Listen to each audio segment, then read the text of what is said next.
ট্রেনে করে যাওয়ার পথে একটা স্টেশনে দাঁড়িয়েছি, হঠাৎ দেখতে পেলাম যে কিছু পুলিশ অফিসার এবং স্কুলের স্টুডেন্টরা মিলে একটা খুব ভালো কাজ করছে। এটা তো সমাজের একটা বড় দিক, একটা শিক্ষামূলক বলতে পারো, একটা মানবতার দিকও। আর এই গরমের সময় সব জায়গাতেই এই রকম জল বিতরণ করা হয়। আমাদের গ্লোবাল ওয়ার্মিং যেভাবে বেড়ে যাচ্ছে, সত্যি রাস্তাঘাটে মানুষ কাজের জন্য হোক, যে কোনো কারণে হোক বেরোয়, সেক্ষেত্রে এই জল দান করছে, ওদেরও অনেক উপকার হয়। সবসময় সবার হাতে তো জল থাকে না।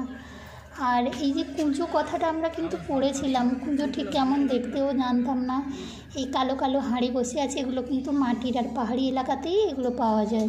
এই কুঁজোর জল ভীষণ ঠান্ডা এবং শরীরের জন্য খুব উপকার, সবাই বলে থাকে এবং আমরা পড়েছিও।